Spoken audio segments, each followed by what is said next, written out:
Good morning, good afternoon, and good evening from the International Energy Agency. I'm very happy to welcome all of you to the first day of the World Energy Outlook Week. As you know, we released our World Energy Outlook 2021 last week, and we started last year.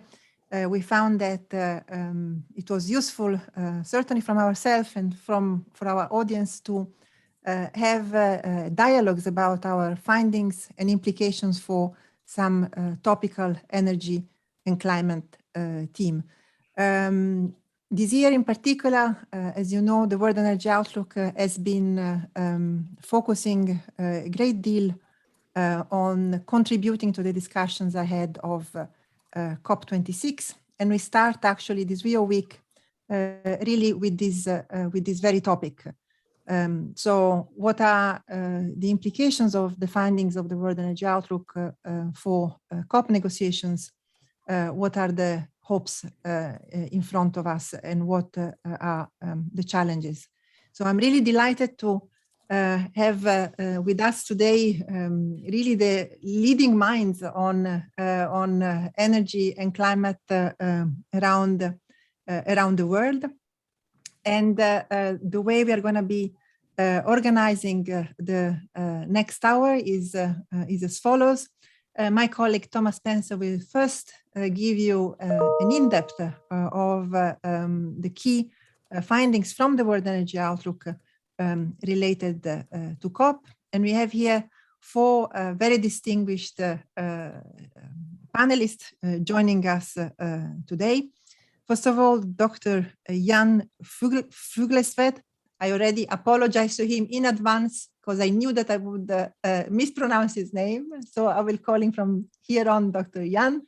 Dr. Jan is research director at CICERO from Norway, and for the past several years is actually vice chair of the IPCC working group 1 dealing with physical science.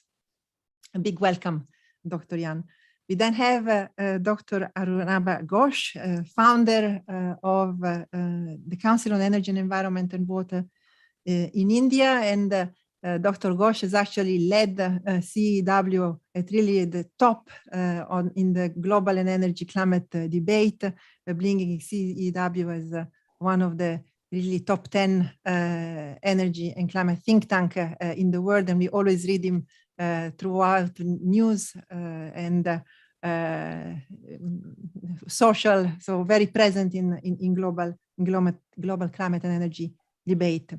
We'll also have with us Bryony Worthington. I'm sure that she doesn't need any introduction. She's been working on energy and climate issues for the past many years now. Crossbench member of the House of Lords and co-director of Quadrature Climate Foundation. And last but not least, my ex-colleague and friend, Dr. Yang Lei, now research professor and deputy president of the Institute of Energy at Peking University, but also so many titles, Yang Lei, now that I cannot read them all. So I will just restrain myself to say that you are also member of the academic committee at the Energy Transition and Social Development at Tsinghua University and president-elect of the International Gas Union Coordination Committee. Yang Lei was, until a couple of years ago, actually senior advisor to our executive director. So as you can see, really a stellar panel. What do we want to discuss is actually the following. What the World Energy Outlook finds and has analyzed this year for the first time, it analyzed a scenario that looked in details at all the pledges that around the world have been made ahead of Glasgow. What are those pledges? First of all, they are the increased nationally determined contributions for 2030. Countries accounting for 50% of emissions around the world have actually put forward new NDC, but increasingly we are hearing net zero emission strategies. We have Yang Lei here, so China has set such a target for 2060, but a number of our countries actually accounting for 70% of emissions have already put forward these targets. And what we find is those, if implemented, would actually materially change the way you're going to use, produce energy over the next coming years.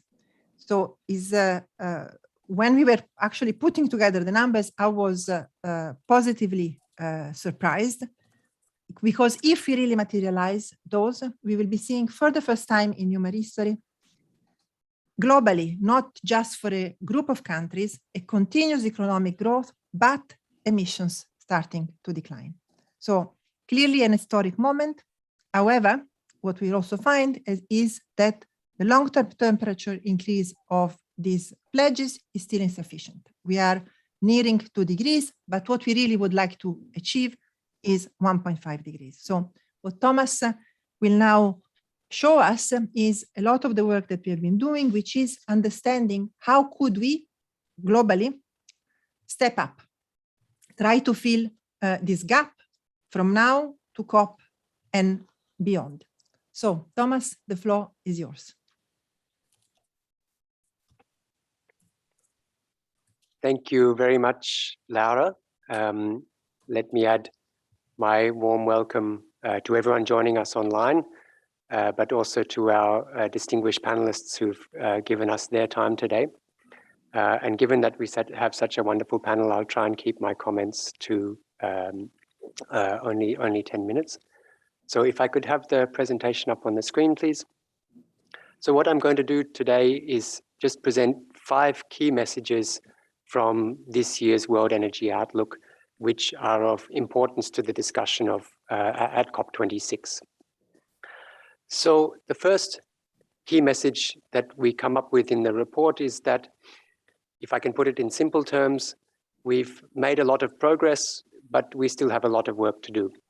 So if you look at back in 2015, before the Paris negotiations, what the IEA was projecting as what we have labeled here, the pre-Paris baseline, we were on a trajectory for continued emissions growth out to 2050, and by 2100, a level of warming of 3.5 degrees Celsius. Clearly a very catastrophic outcome. If we roll forward now to 2021, in our stated policy scenario, which takes only what is firmly anchored in existing or in-process policies, we see emissions peaking in the 2020s and broadly stable out to 2050. But as my colleague Laura Cosi mentioned, a lot of countries have come forward before Paris with new nationally determined contributions, as well as long-term net zero emissions pledges. And when we analyze these in our announced pledges scenario, we see emissions peaking in this decade and then entering into a steady decline. And this would be really unprecedented. It would lead to warming in 2100 of 2.1 degrees Celsius. So we would still miss the Paris Agreement goals of keeping warming to well below 2 degrees and pursuing efforts to keep it to 1.5 degrees. And this means that we still have a remaining gap to close between the announced pledges scenario and the net zero emissions by 2050 scenario. We estimate that only 20% of the gap between the stated policy scenario and the net zero scenario is closed by announced pledges. And this leaves us with a gap of 14 gigatons in 2030 that we need to close. We spent a lot of time in the report analyzing how this gap can be closed. And a second key message coming out of the report is that we have the tools and cost-effective technologies to close the gap.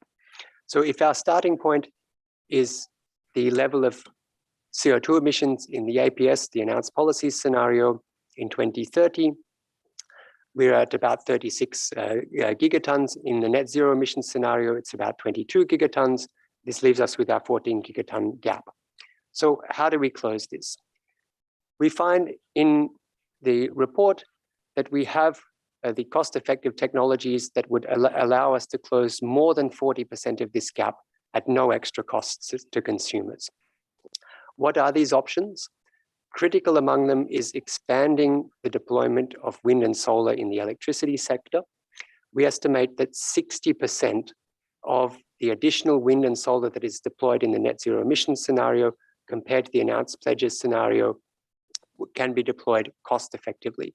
This would enable us to deploy 800 gigawatts of wind and solar in 2030 compared to the 470 that are deployed in the announced pledges scenario. This would cut 2.3 gigatons of CO2 emissions. So clearly critical action needs to take place in the electricity sector.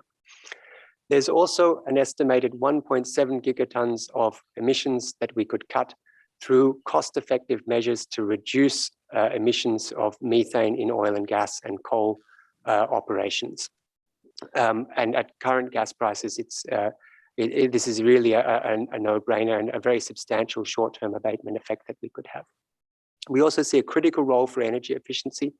About 1 gigaton of emissions reductions from cost-effective energy efficiency measures in the building sector, particularly in the transport sector with fuel economy standards for cars and trucks, and also in the industry sector.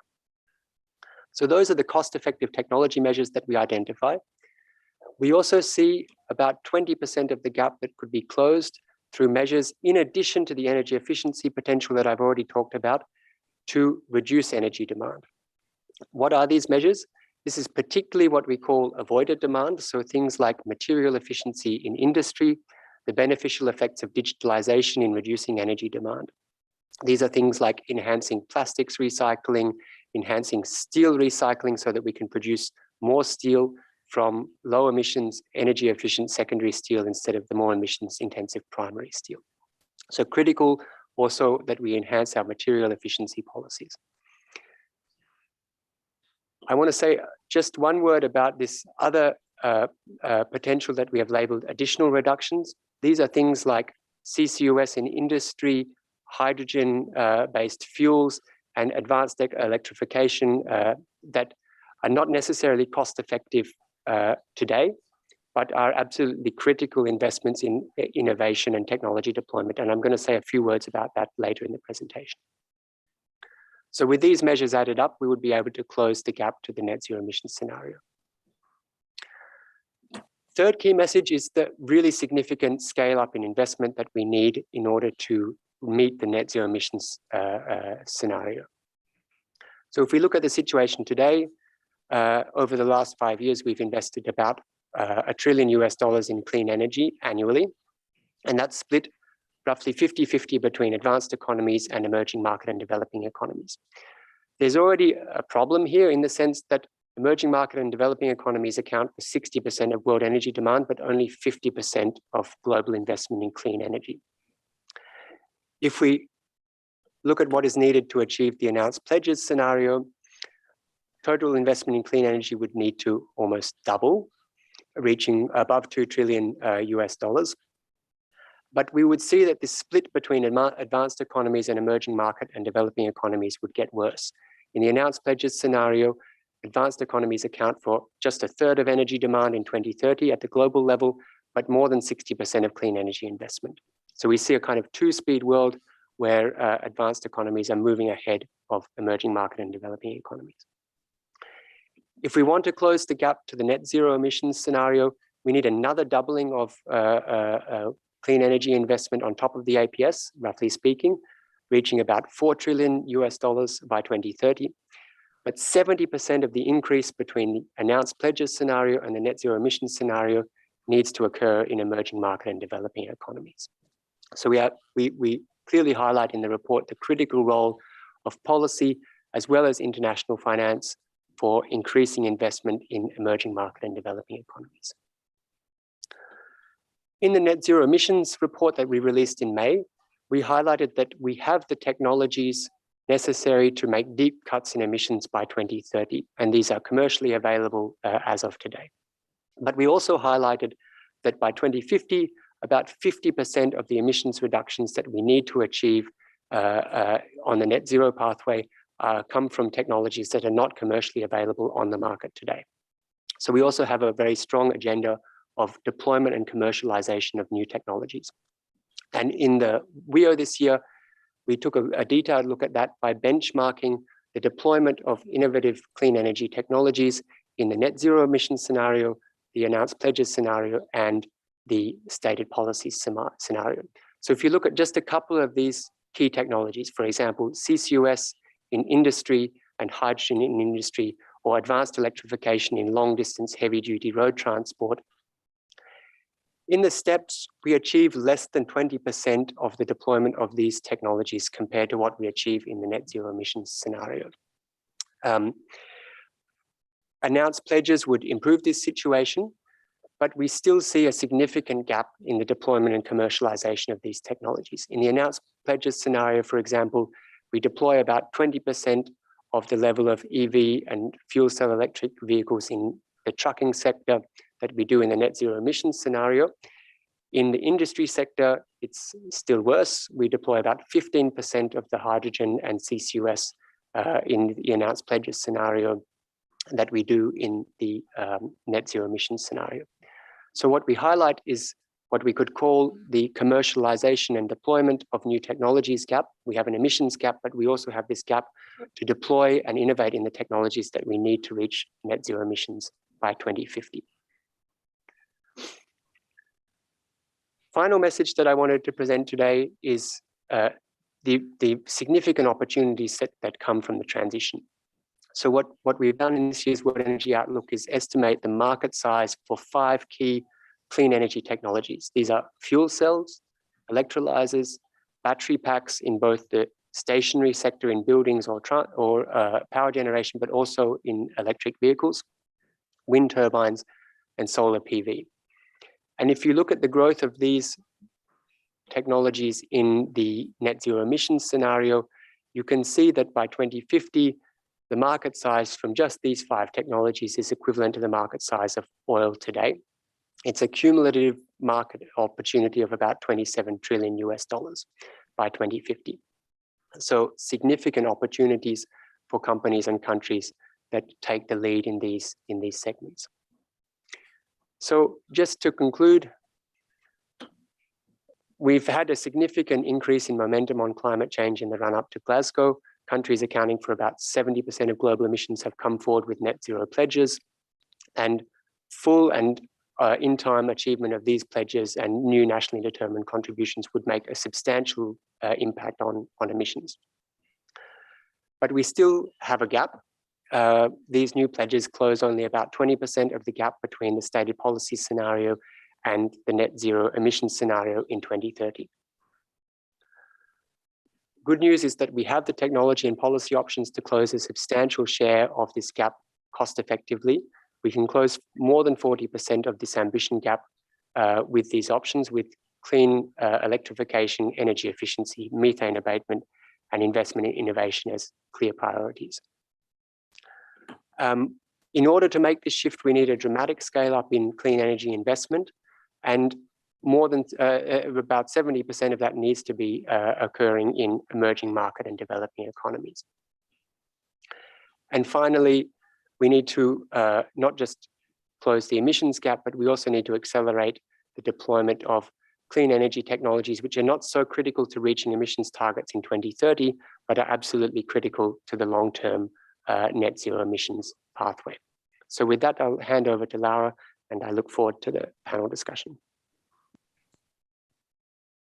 So thank you very much, Thomas. Message is very clear. As you said, we have gone a long way, but there is still a lot of work to be done. So one measure for saying that we have gone a long way, when we look at the implied temperature increase that we would have had coming into the negotiations of the Paris Agreement, back then we were expecting an increase in temperature of 3.5 degrees. Today, after Paris, with the pledges coming into Glasgow, we are at 2.1 degrees. Since when we have started actually disseminating this message, some of the feedback were, well, then this may be enough. Actually, my first question would really be for Dr. Jan. One part of the major IPCC assessment report 6 has already come out in August, and I would really like to ask him to explain us in the simplest way possible what are the key differences between a world that would warm 2 degrees or a world that would warm 1.5 degrees. Dr. Jan. Thank you, Laura, and many thanks for inviting me to this event. Let me start by looking back at the special report that came out in 2018, the special report on 1.5 degree warming. This report found that there are clear benefits to keeping warming to 1.5 rather than 2 degrees. And one key message was also that every bit of warming matters. The report found robust differences in regional climate characteristics, such as temperature in most land and ocean regions, hot extremes in most regions where people live, and differences in precipitation in several regions. And also in the long term, there were clear benefits in terms of sea level rise. The report also showed that there are differences in impacts on biodiversity and ecosystems on land, and there is many benefits of keeping to 1.5, and also in terms of reducing the risk to marine biodiversity, fisheries, and ecosystems. And also climate-related risks to health, livelihoods, food security, water supply, and human security would be reduced if you keep warming at 1.5. And of course, also adaptation needs will be lower for 1.5. These differences were studied further in the 2 special reports on land and climate and ocean and the cryosphere.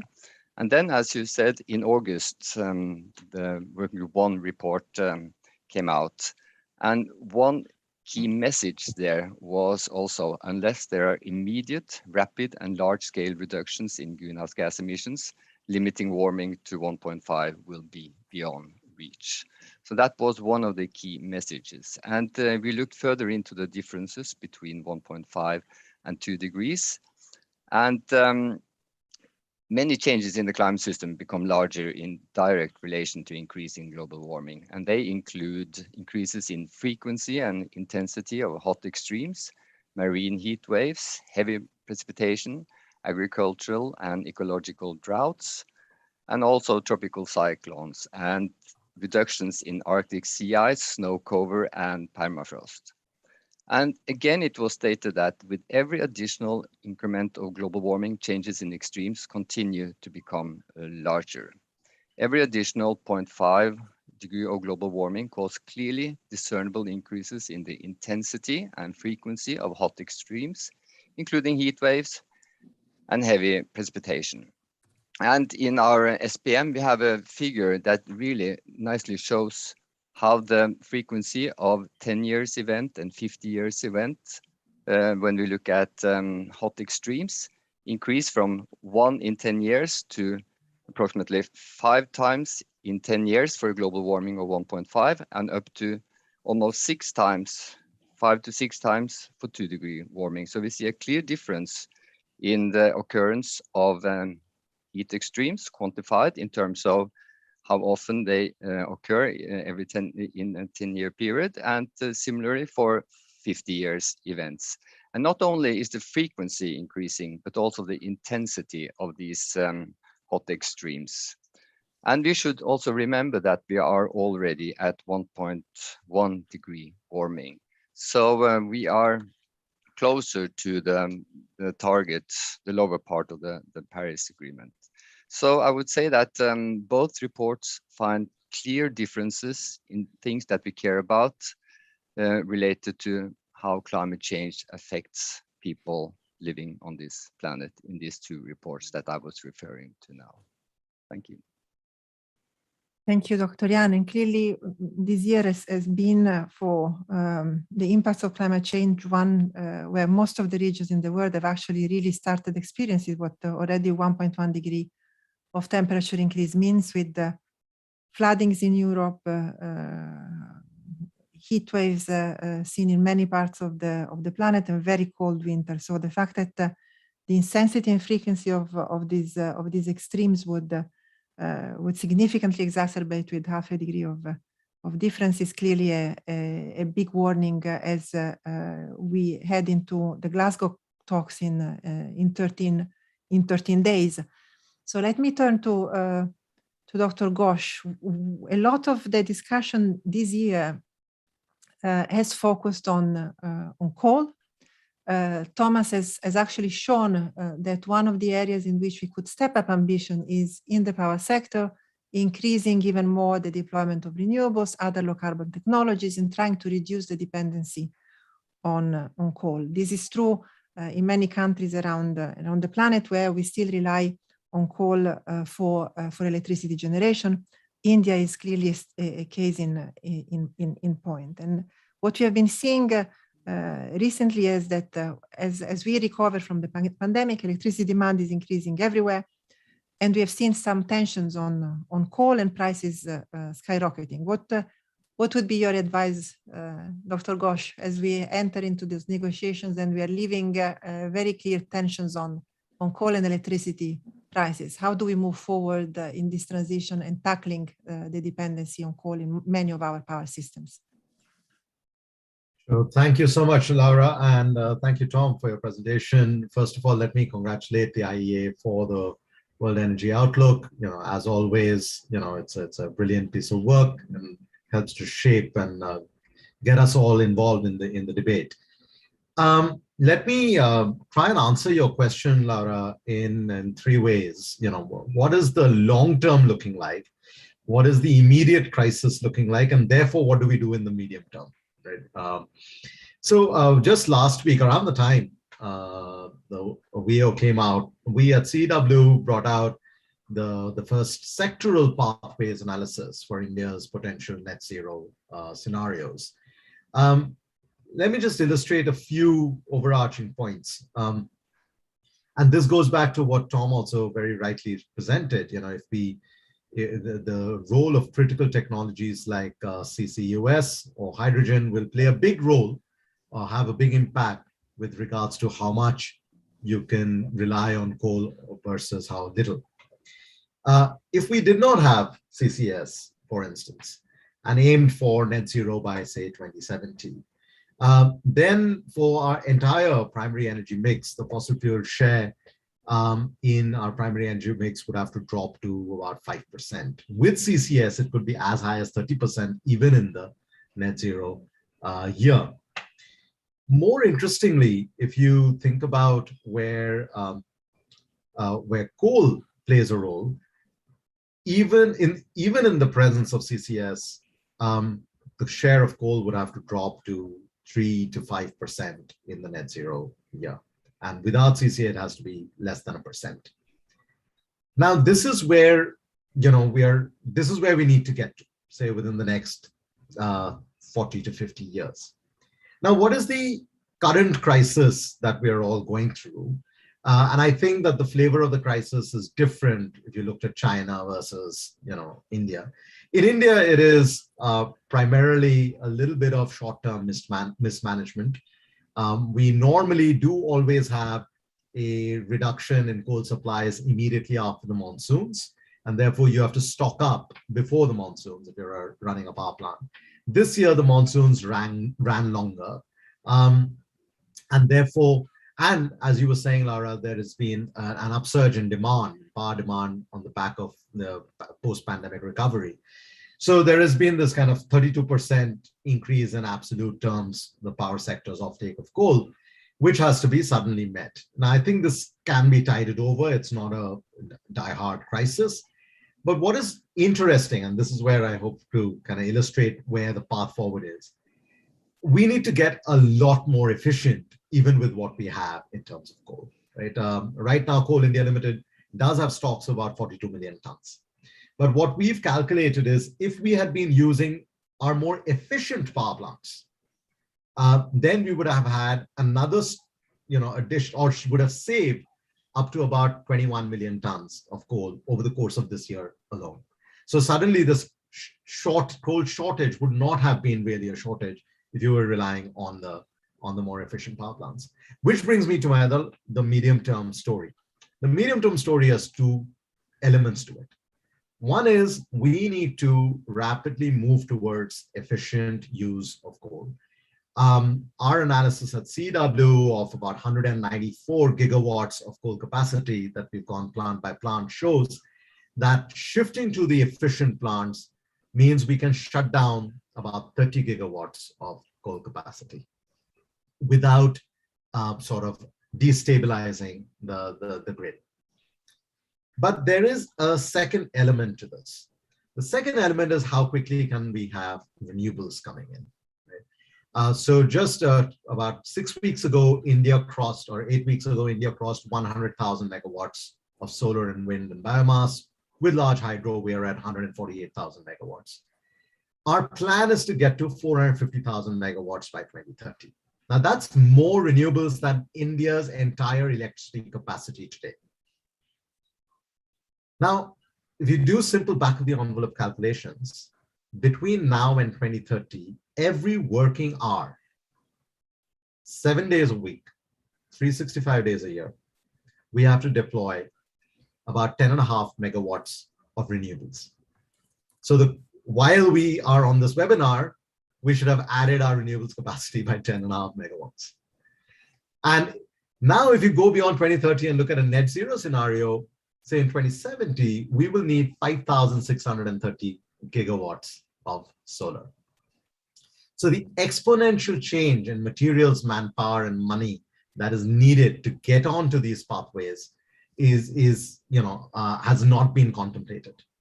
And that's why the medium term is absolutely essential. How quickly can we use more efficient thermal power assets and begin to shut down the older inefficient ones and make a dent in the share of electricity that we're getting from coal?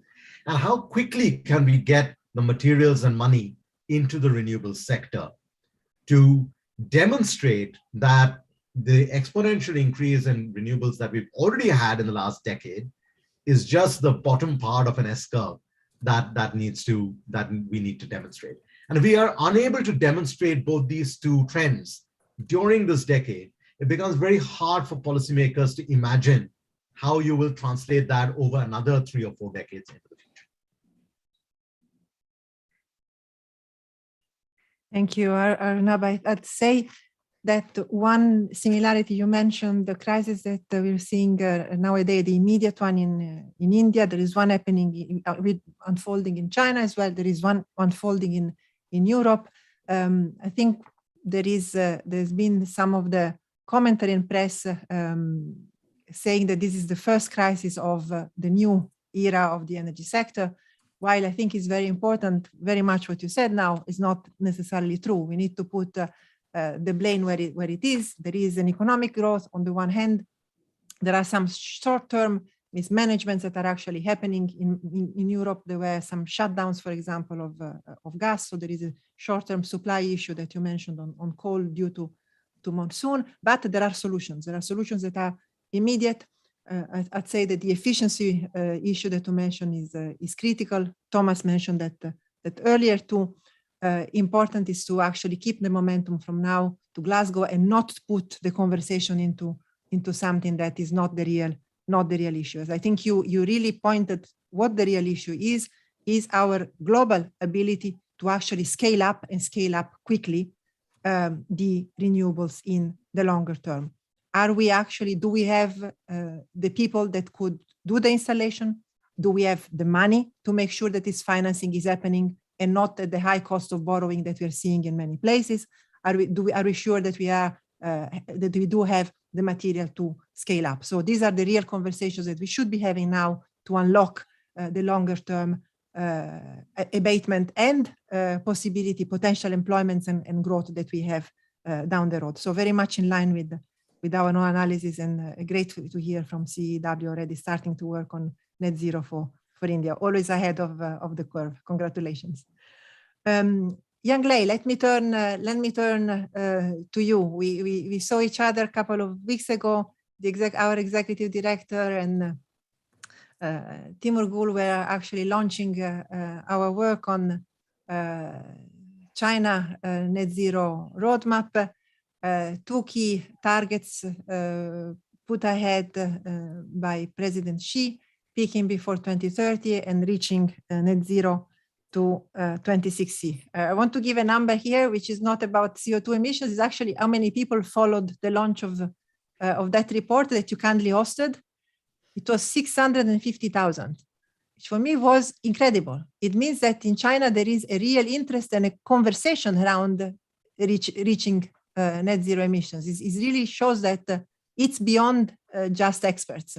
So, Yanlei, your wisdom here, what do you think are the policies that China is going to be putting in place to realize this target? So a lot of you're at the heart of these conversations. Tell us your wisdom. Thank you, Lola. Thank you very much for the IE's excellent work to support China for the past years for the energy transition. I think Chinese government is very determined to achieve the target of the carbon peak and the carbon neutrality. And just half a year ago, a cross-ministry leading group established led by the Vice Premier, and they are working hard, I know, to have more policies. But in fact, the energy transition is going forward in China already for the past years. Like I want to highlight some policies or related issues. Like the first is the double counter, the dual counter. The counter the energy consumption, the total energy consumption, and also counter the energy intensity, the energy consumption per capita. It's becoming a KPI for the local government, also for the companies. So I think it's a very powerful policy tools because you have the ceiling there already. And another, China also pledged to establish a new power system. I think it's maybe sounds very difficult to understand, but I will explain a little bit. The new system means the renewable, the modern renewable will be dominant. As the presidency committed already last year, by 2030, the solar and wind capacity will be more than 1,200 gigawatts. So it means almost double the current level. It's a huge challenge. And also it means, with the high percentage of the solar and wind, the system should be, the whole system should be optimized. We need to change grid for this. And also, the market tools like the carbon trading system. In fact, for the past decade, China has the local carbon market. But just 2 months ago, China started the full country united carbon, the ETS, for the power sector. And also in the next years, more and more industry and other sector will be engaged with this carbon trading system. And also, at last but not least, I want to highlight the energy liberalization reform in China. We have a more renewable system, and we need more flexibility. So the market price will play a key role. So for the last several years, China continue the electricity reform, and also China established the state pipeline grid company. So I also want to thank for the IE, because the IE for the last year we have many reports related on the power reform and also gas reform, best practice sharing with China. So as I know, it's not an easy job, especially like China. It's so big, the number one energy consumer and CO2 emission. But I noticed China will keep on this way. I am positive I'm optimistic with this, commitment. I hope with the global efforts, China can achieve these targets. Thank you. I stop here.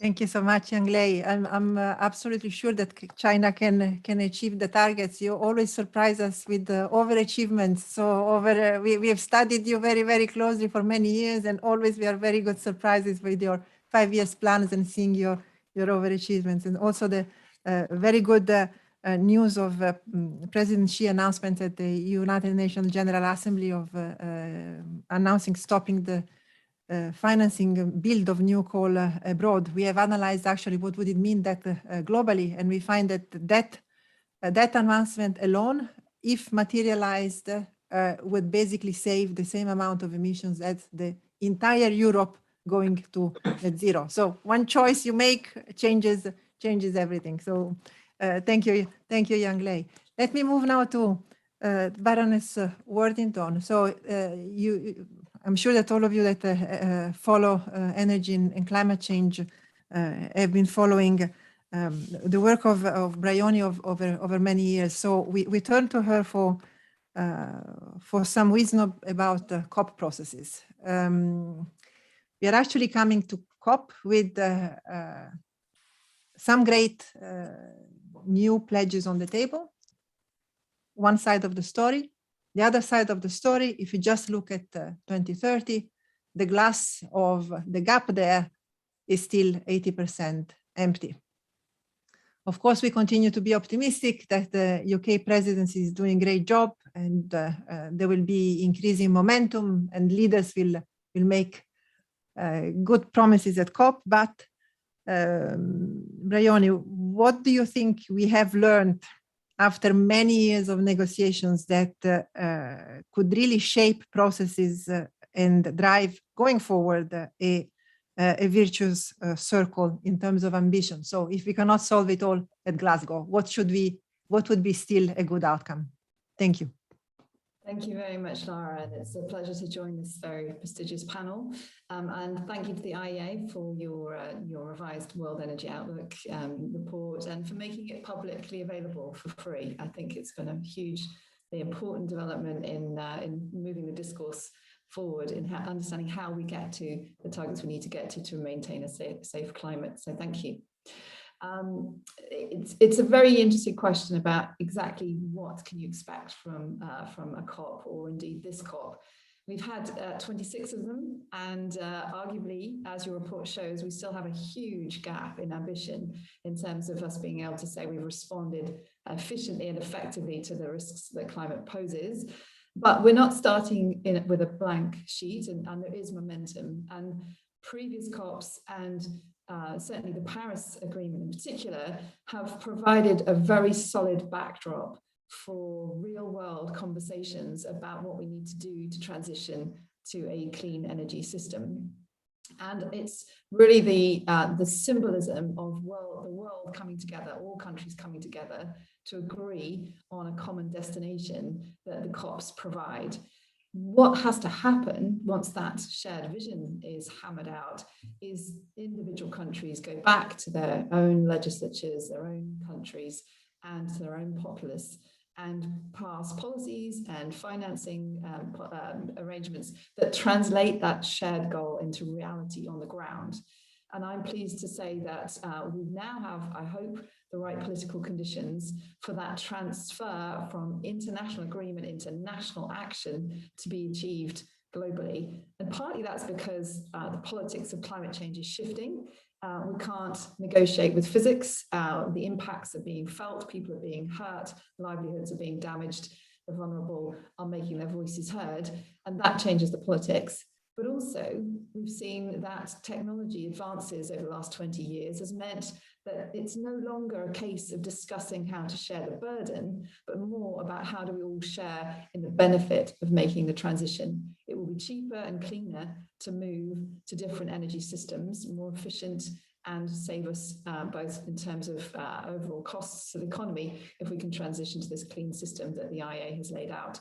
So I'm hopeful that because of fundamental economics and politics, we will see progress being made in COP and outside COP. And it's the outside COP actually that probably makes a difference to determine whether we'll get there fast enough.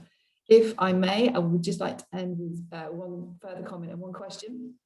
And the further comment is that I am a firm believer in taking a technology neutral approach to this challenge. We need all of the technologies that are available to us to make this transition. I'm pleased that the IEA report singles out both renewables, which will have a huge potential, but also existing technologies, including nuclear, in their ability to decarbonize electricity rapidly. And that's the first task that faces us. And the last quick cheeky question, if I may, is I know there are a number of people who would love to dig into some of the IEA assumptions in more detail. And I wonder whether you will open up the modeling and the tools for greater discussion, because you deserve a huge congratulations for stimulating this conversation. This new report has been a real watershed, but there's even more you can do to move conversation along. Thank you very much. Thank you, Briony. So certainly on the technology neutrality, we fully share the view. I think all on these panels, actually, Arunabha mentioned CCUS. We also fully agree that that's an important technology. You mentioned nuclear, we fully agree. On the models, we have actually, I'm looking at Thomas, but I believe we have uploaded a very boring, but for all of you that are interested, I think is 120 pages methodology there with all of the assumptions. We have made this year exceptionally for COP the book available for free with the results for free, and certainly me as chief energy modeler, I'm happy to take all the questions and having discussions about the model. Certainly, there is an open door there. We are starting receiving questions from the colleagues that are following us from online, and I may actually give one to Thomas before maybe go into a last round of quick questions for the panel again. Thomas, we have here a question about carbon pricing. We haven't spoken about the carbon pricing much at all. Role of carbon pricing in our view and in our analysis. This question is back to you. Yep, thanks very much, Laura. So certainly we see carbon pricing as one of the critical tools that we need to deploy to decarbonize the energy system. And it plays two roles, both as an incentive to adjust behavior and investments, but also as a way of raising revenue that can then be reinvested in clean energy technologies. So in our scenarios, we do deploy carbon pricing as a modeling tool to achieve the reductions and transformation of the energy system. But we're very clear also that carbon pricing is not enough. There are sectors or technologies that are not sensitive to prices, particularly, for example, some of the innovative technologies that I spoke about, the deployment of hydrogen in industry or CCUS in industry. This can be incentivized by a carbon price, but there's also a role for other policies. We highlight in the Net Zero report, for example, the importance of public investment in demonstration and deployment projects. We estimated that we need $90 billion by 2030 as an investment in deployment of key energy technologies against about 25 billion that is currently budgeted. So this is something that carbon pricing alone can't do, but it can certainly help to raise revenues to support these kind of projects. Thank you, Thomas. Dr. Jan, I'm coming back to you with something about methane. So Thomas showed earlier that a large chunk of the gap to 2030 could actually be filled with measures that are cost effective just in oil and gas leakage for methane. So methane is one of the so-called short-lived climate forces. How important are those? How quickly should we move on those? So thank you. Let me start with another key message from Working Group 1, which says to limit global warming, strong, rapid and sustained reductions in CO2, methane and other greenhouse gases are necessary. This would not only reduce the consequences of climate change, but also improve air quality. And to your question, what is short-lived climate forces? These are components with lifetimes typically shorter than 2 decades. And not only short-lived, some of them are warming and some are cooling. And methane is an important component in this group, which is warming. And it has increased by 156% since pre-industrial times. It is the second largest contributor to warming after CO2.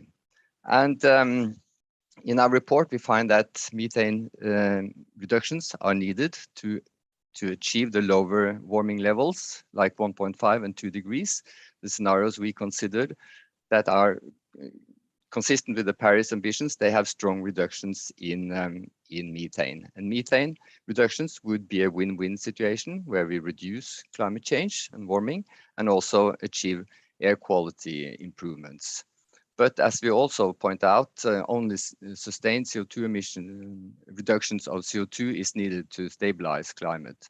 And for that, we have a remaining carbon budget. And these numbers depend on how much methane is reduced. So the more we reduce methane, a bit more we can emit of CO2, but both components need strong reductions. And we need to bring CO2 to net zero to stabilize climate. But as you say, we can, let me emphasize again, we can achieve both improved air quality and reduced warming by addressing methane. And let me also say that next year we will have 2 more or 3 more reports from IPCC considering these topics. Thank you. Certainly an area where we're also intensifying our work because immediate gains are really achievable at very little costs. Talking about finance, maybe I turn back to Arunabha because he actually raised this issue earlier about investment. And what we find is a lot of the gap demands increased investment in emerging economies. A lot of the discussion now pre-COP is focusing on the 100 billion, the famous 100 billion. But Arunabha, we are really talking about mobilizing trillions. So how do we make sure that the conversation for countries like India and others is really going in the right direction? Well, Laura, I mean, the simple issue is the entire international community has been trapped in what I call a negotiated maximum and a delivered minimum. So we keep talking about 100 billion, and of course the 100 billion has to be there, but we could spend a lot of time trying to define what 100 billion amounts to, and different countries have different definitions. But as you rightly said, we are talking about trillions. If I may just go back to the Indian story, our targets for renewable energy for 2030, the 450 gigawatts target, it means that we have to increase our investments in renewables from about $10–11 billion a year to about $30 to $40 billion a year. And that's just for the project capacity, not including grids, etc. That amounts to about $200 billion over the course of this decade. Our electric mobility targets is another $206 billion investment. Our green hydrogen targets is another $200 billion. All of this is just in the course of this decade. And if you add it up across, South Africa, or Indonesia, or Philippines or Vietnam, we are talking about the trillions. Now, here's the problem. We talk about capital mobilization, but we don't understand what actually mobilizes capital. So I analyzed about more than 24 climate finance related initiatives that were launched since 2011 until 2021 over the past decade. A lot of them talk about capital mobilization. Less than 10 of them talk about de-risking, and none do de-risking at scale. And here's the sort of logical gap. If you don't de-risk, the capital will not get mobilized. And if India has to pay, or project developer in India has to pay about 10 to 11% for debt servicing, someone in Vietnam has to pay about 14%, someone in Sri Lanka has to pay 15%. This is against getting debt at, say, 2% or 3% or 1% in a developed country. Now, the reason there is this delta is because of perceived risks. Of course, there are challenges around currency fluctuations and policy risk. But there is a big delta, not just in the interest rates, there's a big delta between real and perceived risk. And if we don't actually have a literate conversation about finance at COP26 and through COP26, we will keep going back to launching initiatives that talk about capital mobilization without talking about de-risking. And without that, we are simply not going to mobilize the volumes of capital that is needed to get the emerging markets, or rather, I would say, to back up the emerging markets. Because as a recent report of mine shows, more than 60% of emerging markets outside of China are already demonstrating a peak or a plateau in fossil fuel use in the electricity sector. So now you've got to bolster them. They're already demonstrating this with that really expensive capital. So if capital could flow a little bit more cheaply, they could move a lot faster. Aruna, but this is such a key topic. We did analysis ourselves in this topic this year, but I believe that, so Bryony mentioned earlier that as much as COP conversations are important, what's happening around COP and beyond is going to be key. And I think really the financing issue in emerging economies is the one that that needs to take, as you said, in a literate way, center stage at COP and beyond. So in the interest really of everyone. I'm turning to Young Lake to ask him a difficult question now, which is the following. We said earlier, we heard a lot of commitments, very positive commitments coming out of China, the latest being the one that no new coal built. But can we expect that this no new coal built will also reverse and be an increase in new renewables and other low carbon technologies? So filling some of this financing gap that we are seeing in a lot of the emerging world? Or are you worried that the current energy crisis in China is actually changing the conversations? What's your take, Young Lei? Okay, thank you for your questions. I tell you a good story first. You know, the CAT, the battery company in China, the biggest battery, I think you know that. And, you know, they are not so big like Sinopec. You know, Sinopec is the biggest corporation in China. Maybe the CAT is only 1/10 of the you know, scale of the Sinopec, but the value of the CAT in the capital market now is higher than the Sinopec. You know, money is smart. You know, they are always invest the future. So it's a very positive signal. I noticed for the new. I totally agree. Our last slides, you know, the new energy business is emerging quickly. So I think this one is our positive thing. And you know, I talked with some bank firms. They told me, you know, year on year, the green loan increased more than 20%.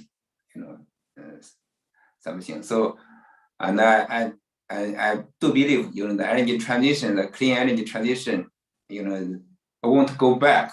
Even now, we have some difficulty. Of course, there are many reasons for this difficulty, because maybe the normally it's a demand and supply issue. It's not a you know, long-term thing, but it also remind us the energy security. It will be always our, you know, big issue should in mind.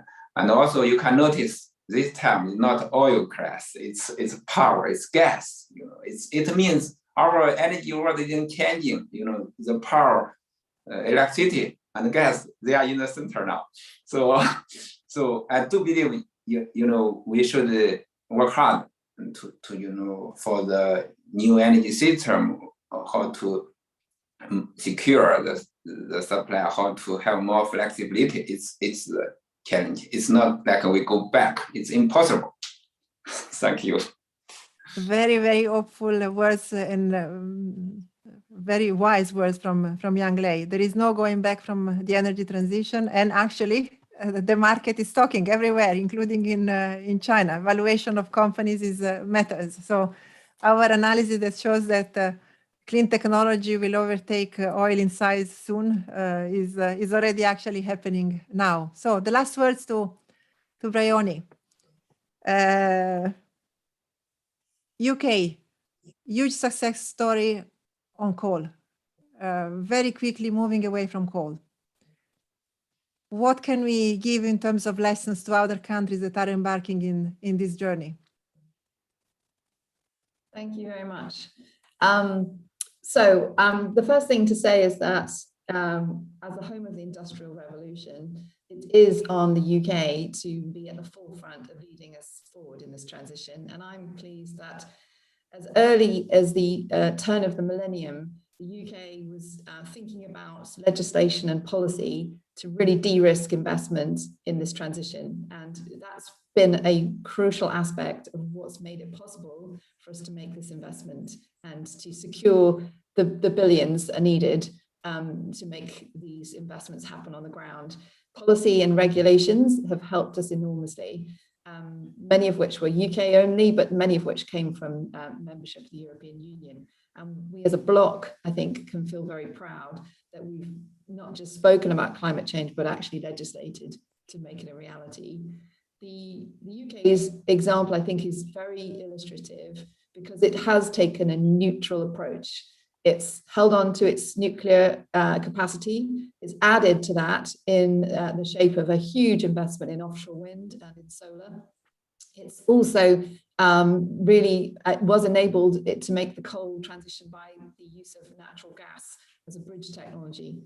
So some of the lessons from the UK are transferable and some of them are not. And I think it's really very important that when drafting legislation, countries take a technology neutral approach to allow them to find the right solutions for their circumstances. Every country's circumstances will be different. And I think it's going to be particularly challenging for those countries that are heavily coal dependent, but lack access to affordable natural gas to make the transition.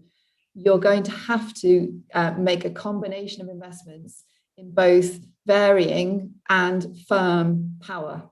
And that's for that reason, I think you need de-risking policies like the UK's contracts for difference, which enable bill payers to pay for those capital intensive investments that are going to be needed to bring down the carbon intensity of power.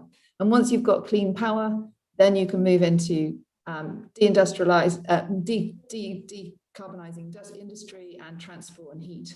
So that's the first task. And I think the UK has got lots of lessons under its belt that it can share, but probably the most important is tech neutrality and de-risking through legislation. So to all of us that are listening and thinking through their own country's energy transition, so de-risking, technology neutrality, those are the two key lessons that we certainly from the IEA we do share.